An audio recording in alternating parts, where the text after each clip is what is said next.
is going, everybody? My name is Conor Lawler. Welcome back to another episode of the Heroes for Hire podcast. This is Hero or Zero. This is the show where we choose one comic book character every single week. We talk their good points and their bad points, and we just give you a bit of a rundown of everything to do with that character. I am joined as always by a man who puts Love Actually episodes up on time, Mr. Shaun Me. And Shaun, how's it going? It was up on time. I genuinely don't know what happened. Patreon scuffed it. I was genuinely, you messaged me this, also hello, you messaged me this. By the way, we've been chatting for about 20 minutes. I never said anything. No, he didn't. Blindside him. We've messaged this privately and personally, and I thought I was done with it. But now that it's out in the public forum. Yeah. He messaged me on like December 26th or some shit. Yeah. Being like, hey, Love Actually episode didn't go up. I saw it publish. I don't know what happened, okay? Just to give everyone a bit of a... So, if you're here for Hero or Zero, welcome. Oh, yeah. Welcome to the show. But this is also Happy New Year. Fuck it. Happy New Year. We hope you had a lovely holiday time. Christmas, we had a few days off. We didn't maybe do a few episodes. We did put up maybe some older episodes for the Patreon. But also, just tell one human being that we exist, go on, if you can. If it's your first episode, you don't have to do anything. Just chill out. If it's your second or above, we'd really appreciate 5 stars, a like, a follow, a share, whatever you can support the show. But also, if it's your first episode, you're coming into what is an active fight. It's a real volatile situation here. This could all kick off. It's quite tense, much like most people's family Christmases, if I can be honest. We're trying to relive. We're trying to really bring that back to you. So, to give everyone the full context, our Patreon episode for December, because we have a Patreon, you go over there, you get a bunch of extra movie reviews over there. Great value. It's great value, Shaun. I know you're thinking it. I made a fake account, signed up just to get the benefits. Please stop. You're on the show. But we do a Christmas episode every year in which we review a Christmas movie, and so we normally try and get that done maybe December 18th, December 19th, because we want to take a few days off over the time. Absolutely. So we did a vote. People voted on it, the patrons, and they voted for Love Actually. It got voted in. We did the review. And then, can I say, we recorded it December 23rd, for what it's worth. My apologies. Still at least 48 hours, Shaun. It was uploaded. I don't know what happened. Shaun decides to not upload the episode before Christmas, which you'd think it would be fairly time sensitive. Shaun delayed leaving for Christmas so that he could upload it. And then I messaged him, I'm like, hey, it didn't go up on the 26th, and he goes, yeah, I'm actually not at home for another 5 days because he's with his family. I said it'll be up in December. December 28th, the perfect Christmas time. Yeah, everyone's tired. They've watched the Big Fat Quiz. They've watched the Bake Off Christmas special. A good one this year, Peep Show. Peep Show, real good. Super Hands did very well. This year. Yeah. But that's just our one gripe. What I want everyone to do in the comments below is you say whether Love Actually is a December 28th film or not. Look, there's a psychotic part of me. Because if you listen to the review, you know I'm conflicted on Love Actually. Yeah. Part of me thinks that's a year-round film. Why? It's just love is all around us, Conor. And so the feeling goes. Fucking, he's right. Okay, Shaun, it's time to get into a report. So it is my week, and what I wanted to do this week was I want to talk about one of my favourite things to talk about is Batman's Rogues Gallery, because it's something close to my heart. I love Batman. You're a bit of a rogue yourself. Sorry? You're a bit of a rogue yourself. I am, and I love an art museum. That's a gallery joke. That's pretty good. It's one of your best. It's always good when you explain it afterwards. Just so you know. So what I wanted to do this week was I wanted to talk about one of the greatest comic book villains of all time. Now, a villain so good, he only appeared in one comic issue in 1947. Jesus Christ. Not gone too soon. Is this the Fiddler again? He appeared in at least 3. but what I wanted to do, Shaun, because like you dates mean nothing to you, so True. We're still in the time of year maybe where you have your Christmas tree up.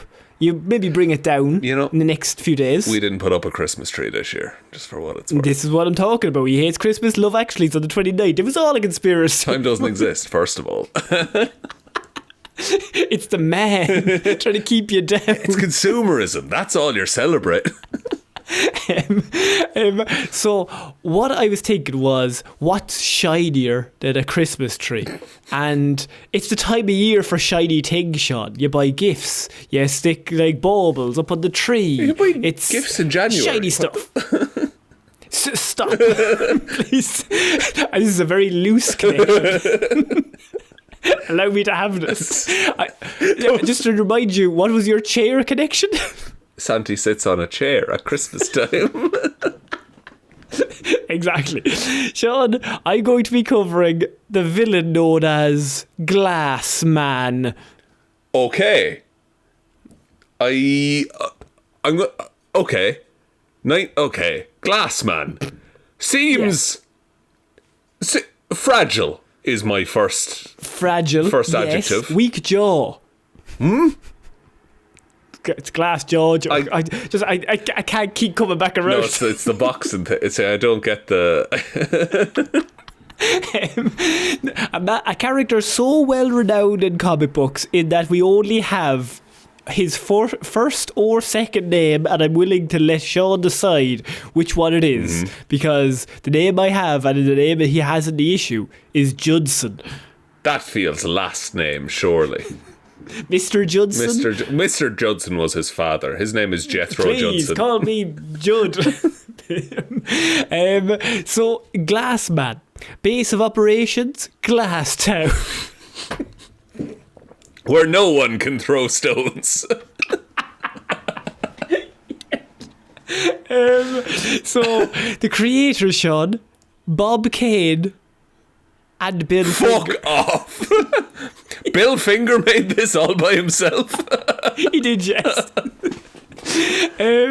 So, World's Finest number 28, an issue we all remember from May 1947. So sorry. It's frequent. World's Finest, that's the Batman Superman team-up comic.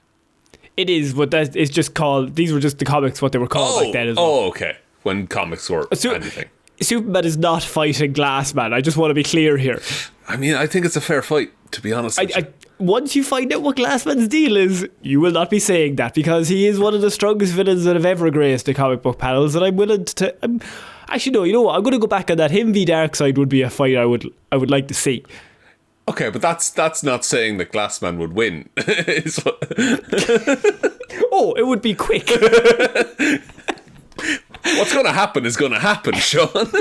It's frequently argued that Batman possesses the single greatest rogues gallery in comic history. Probably up there. Spider-Man and him are probably the top two. I would say so, yeah. And while there are a few close rivals, maybe the Flash as well, it's generally true that Batman villains occupy a space in pop culture unmatched by a lot of other collections of baddies. Of course, for every Joker, Penguin and Two-Face, there's, I would say, maybe a dozen near misses and also rans that didn't quite make the cut. And that's the basis for Hero or Zero as a show. Exactly. And the reason for that is because in the 40s and 50s, the main thing that all comic book writers loved and the main thing they wanted for their villains was a gimmick. Yes. They wanted a thing. You had to have an object, and then you had to have Object Man or Object Woman. Yeah, like there was that man what dressed as a pencil for a while. Yeah. Yeah. The fiddler, of course. I mean, he played his violin. He played his violin with Eastern magic. I think was. And you remember the Eastern magic? Yes. You gotta have the Eastern magic with the violin. It was just you had to have a concept or an idea, followed by that was the character. One of the greatest arcs being Asbestos Man and Asbestos Lady. Yes. Who in later comics died of asbestos poisoning. Not so great. But among Batman's weirdest but lesser known foes is Glassman, a fractured faced criminal with a mug like a before picture and a cosmetic surgery for disco balls. This man's cosmetic surgery for disco balls. Yes. I should have let you finish. That's a beautifully put sentence. Thank you. So we meet a guy called Judson, right? And I only have one issue, Shaun, so you're going to have to bear with me. We could barrel through this, but I really want... It's a really in-depth comic book, and it's not at all 14 pages long. Hey, if this was Marvel, Bad Bunny would be playing him in a solo movie right now, you know? So we meet a guy called Judson, who worked as an auto manufacturer for Stevens Glass Works in Glasstown, which got its name because there were so many glass factories there, I think. Why did it... I'm gonna go down an octave on that. Why do they need so many glass factories? I suppose there's not really a niche in the market once you have the one. Surely one or two glaziers could supply most of a town. Well, Shaun, Stevens Glass Works is over there, right? And they're doing gangbusters. Yeah. They're flying, right? Morton Glass Works, they move in. And they offer cheaper glass because of a more modern production facility that they offer. Okay, that's... I don't know. I like how it's not like, hey, they're underpaying their workers. It's just that they have more modern equipment. They're just better. They're better equipped to suit the people's needs of Glasstown.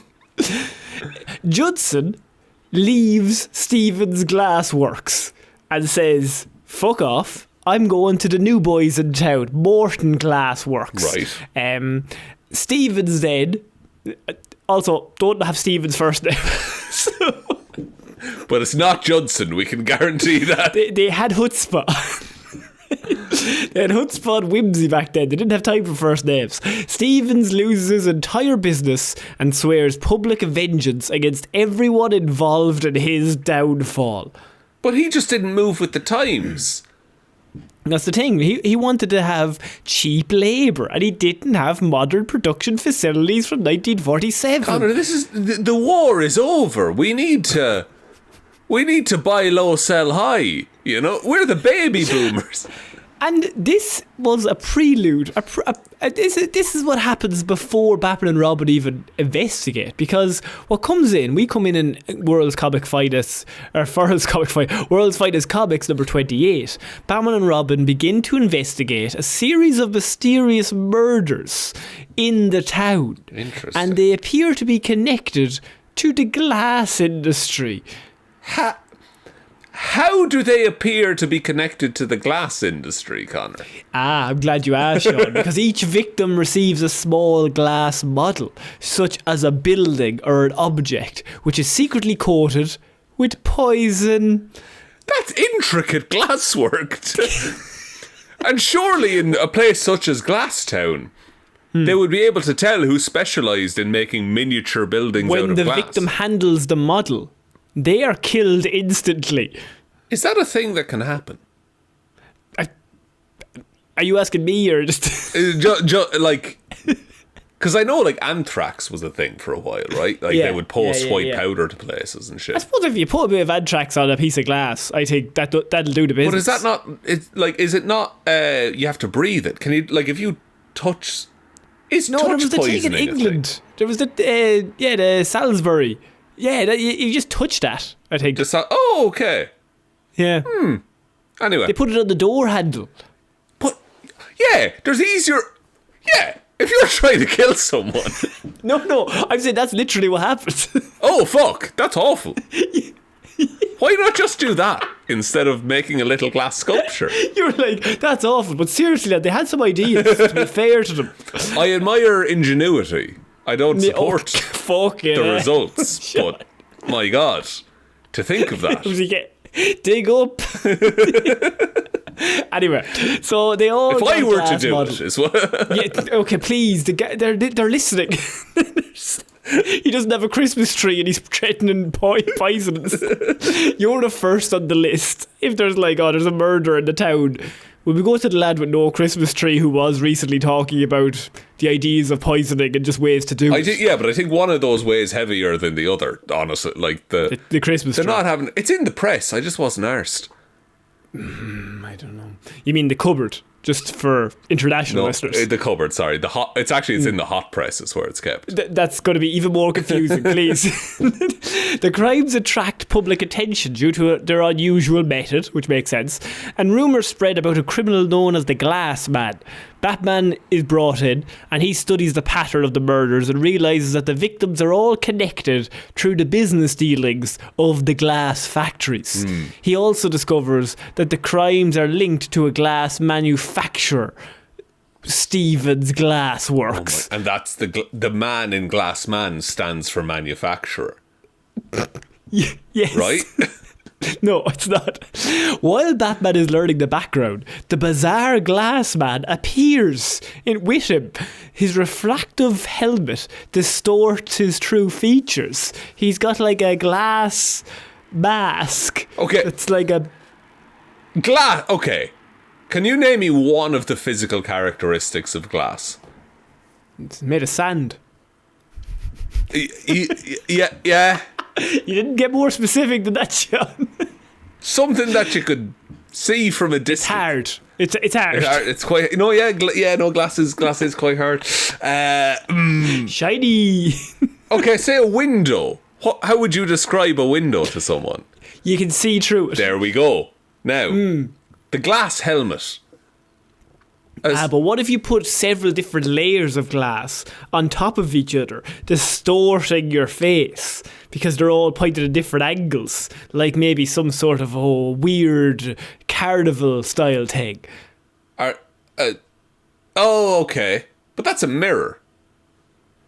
Right? Okay, just look up the mask, Shaun. Glassman mask. Just look up Glassman DC, please. Interesting. Glassman DC. Glassman DC. There we go. And are you with me now? I am.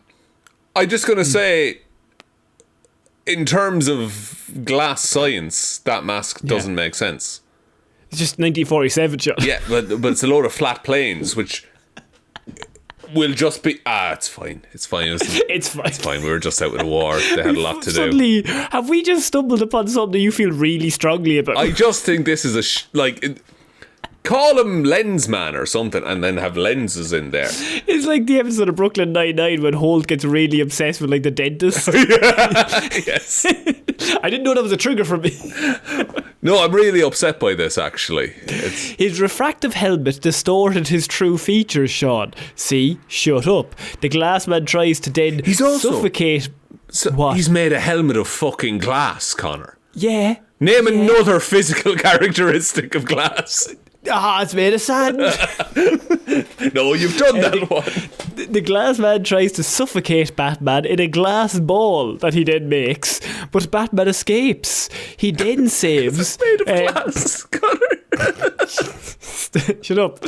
He then saves. The Glassman then goes to Morton's factory. This is the other factory, the Morton's Glassworks, and he's there. Batman shows up and he saves the factory and he unmasks the Glassman. I also missed out on a very important part of this entire thing, in which, you know, the way all those murders were happening. Yes. Well, when Batman arrives in town, he saves somebody, Judson, the guy we met at the start who moved factories. He was the next victim. Interesting. Right? And Batman comes along and he saves it. He's like, no. Because I was thinking Glassman was Judson this whole time. See, Batman saves Judson. And then you're thinking, well, Stevens is after swearing public vengeance against everyone involved in his own downfall, who's moved factories and all. And he has the glassworking knowledge, of course. He does have the glassworking knowledge. Well, sure, it was all a ruse because Glassman is unmasked and it is Judson. But did he not leave for better employment opportunities? So the story of Judson is he moved factories to a better factory and then began killing people. He's like, well, now that I've secured this pension, got to take out the glass competition in Glasstown. The reason why is because when he moved factories, Morton's factory, they actually fired him because his cars were unsafe. His car windows or whatever he was making of glass were unsafe. That's a very specific detail in a 14-page comic. His windows were dog shit. Man couldn't temper to save his life. Because he kept doing the layered thing. You couldn't see through the fucking window. It was all wibbly. No, what was going on? You're trying to make a 3-point turn in one of those cars. You're killing a child. You're like, there's no hope. It ended up as a 15-point turn by the end. And what he did was he dressed up as Glassman and began killing the people who fired him from the new factory one by one. Right. Just wiping them out, and then framed Stevens, the original factory owner. What was his beef with Stevens, though? Because it seems just he didn't like the cut of his jib. I get. Look, he's reluctant to modernise. I get that as a in this booming 1947 America that we find ourselves. It's a time in. when the country was flying. Could not be better, honestly. And he then used Stephen's threats as a cover to kill Morton as well as 2 other men, and then faked his own murder attempt to further support the theory and maybe get himself off the hook. But Batman's too smart for that, Shaun. World's greatest detective, the world's finest, you might say. Now, this feels like a story, weirdly, and this might be the first time this has ever happened, where they had the middle and then they built up the start, and because there's as all good stories are done. It was like, here's the action, and then we'll figure it out either side. Because there's no way someone said, what if there was a town that specialised in glass? And it was called Glasstown. It was called Glasstown. Then we had Glassman. Why did they not just have this take part in Gotham? Yeah. Sure, like, there can be... All this story needs is 2 competing glass companies. Which in a city like Gotham, with the crime rate as it is... like, well, we can't have Glassman in fucking Gotham. It's not called Glassum. It's fucking Gotham. It's not called Goth Glass. That's just a sheet of black glass. That's... That's just my take, but the other way around. Yeah, but I explained it better. How good. That's how good jokes are made, I remember. Which begs the question, Shaun, and amongst all of this, is why? Why is he obsessed with using glass as a weapon if he's also then hates glass and got fired from the glass factory? For example, he uses glass... Yeah. He uses glass marbles to trip up the dynamic duo. He uses molten glass to burn them. And then he hurriedly blows glass globes to entrap them. Which I don't think that's how that works. If you can blow a glass globe big enough... Hang on, they have to be inside at the start. Yeah. When they start blow... Maybe don't think about it. Maybe don't think about it too much. But also, we've established the reason he was fired is that he's shit at making glass. Yeah, but he's excellent at he's blowing glass globes to entrap grown men. He can intricately blow glass globes. He can make miniature buildings. There's got to be a market for that. Surely there's a factory that needs giant human-sized glass globes and somebody with the skill. Yeah. With the I don't know, the je ne sais quoi to be able to blow them at a moment's notice. Yeah, or even, the hamster supply store could use those at a smaller scale to put the hamsters in. No, the hamster would die in the glass. You don't seal them in, you make a little... No, he sealed Batman and Robin in because he wants to kill them. That's physically impossible if you're blowing glass. I don't think it is. I seen it in a comic book in 1947. I would love to see that panel, personally, because... It's very intricate and very detailed into how he does it. If it's as intricate as the fucking mask that I see that doesn't seem to obey any laws of physics. However, Shaun, his reliance on glass becomes his downfall. Oh, really? How he is eventually defeated is him and Batman are having, the old kung fu at that point. Oh, yeah. And they're in the factory and they're fighting. It's not a chop, thwack. Whapa, yeah, it's one of them, stuff. right? And Batman's giving him the old 1-2 Uniflow. He's giving him the old chutzpah, right? But then Judson gets distracted. He gets disorientated by a reflection of light that comes through a piece of glass in the factory. My God. And he is blinded momentarily. The source of his power. And when blinded, decides to start taking large, unspecified steps in multiple directions and eventually falls off where he is into a furnace of molten glass. Can I say something? And this, I'm not trying to get a laugh here. Please. This is well, that's the fucking rest of the episode as well. This is a genuine... All right. It's a genuine fact. Because I made a video with a glass blower once. Do you know what? What a great start on the anecdote. Where did that come from? College. College, I had to do a project, and I just talked to various craftspeople and made videos about them. But I talked to this glass blower. Do you know what that molten furnace of glass? Do you know what glass blowers call that? The big pile of debt. No, they call it the glory hole. Fucking hell. That's an actual glass blower fact in this episode. And you thought you wouldn't get anything from it, listeners. You can go home to your family now and tell them you learned all about glory holes from our show. Come here to me, little Timmy. I have to tell you about a glory hole. No, hang on. We told you can't be here. Please don't come to Christmas dinner again. So he falls into the furnace of molten glass, resulting in his death. So there's a world where Glassman is someone's favourite villain, and he comes back in like Glassman is Joker. He falls into a vat, but he jokers himself in molten glass, which is, as we've discussed, melted sand. Melted sand, of course, and I think hard, pretty rigid, I would say. But there's a world where he comes back in like a New 52 style thing. Yeah, just a man made of glass. I mean, he would just be a mass murderer. If they're just he's just going around slicing people. A glass murderer. A glass murderer. Yeah. Get Grant Morrison on the horn there. We need to fucking... Lads, Glasstown. Put him in Glasstown. Just asking every, like Matt Reeves, we got an interview with him. Is there any plans to bring Glasstown into your... Have you heard of Glasstown and or Glassman? The resident of Glasstown. The mayor of Glasstown, I believe. No, we get Matt Reeves in an interview. We just sit there and go, what are your thoughts on Stevens closing down his glass factory because Morton has new modern technology? Because Matt, as you know, it's 1947. What's the time's up? Oh, sorry. Your producer's telling me time's up. You were just telling me none of this is usable, actually.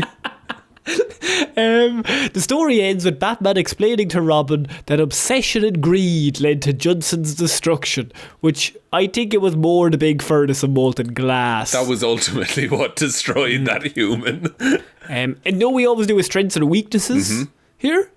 Strengths, I have nothing that I could see. Right, just a regular man with a glass helmet. He's able to make. I suppose he's good at making glass things. Well, yeah, more of a talent, I would say, or a skill. Talent. Strength. And powers and abilities, strengths, weaknesses. In terms of weaknesses of his powers and abilities, no superhuman abilities whatsoever. Interesting. Over reliance on a single gimmick. Is that actually written there? And my favourite weakness that we've ever encountered: unable to adapt when confronted by Batman. Do you know, that is a downfall of a lot of Batman's roles. He panicked. Which means Batman is doing his job. Which, look, Glass is very rigid, to be fair. And so, if he sticks to what he knows, it's kind of part of his MO. True, but I don't think in the history of literature or similes anyone has ever described something as being strong like glass. You know, I always said that. I think glass has one material characteristic. When they gave me my son, I looked at the nurse and I said, "Is he strong like glass?" They said, "Yeah, I suppose." I guess, yeah, you should be careful with them. And I was like, they're like, "Why? What are you going to do with him?" Well, just in case he falls or anything. He's strong like glass. You're like, look at me. Is he strong like? You're doing the Spartan thing. I pick up a glass of water, I drop it on the floor. Is he strong like that? Just slices everywhere. I think I'm strong like glass. Fine most of the time. Oh, you're definitely strong like glass. But then the minute something hits me really hard, I'm like, Yeah. I guess I'll shatter. You sturdy that shit up. Yeah. I get stronger.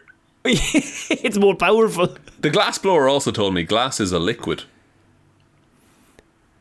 Glass. Just think that maybe this glass blower is the only person you've ever spoken to other than me. He's a nice guy. His name's Rory. But I'm hosting a different podcast with him. It's called The Glory Hole. We call it the Rory Hole. The Rory Hole, perfect. I said that to him and he gave me nothing in response. Nothing.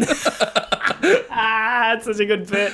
But apparently, like, you'll see like panes of glass in like a pub window, and the glass is thicker at the bottom than it is at the top, because apparently it's flowing downwards very, very slowly.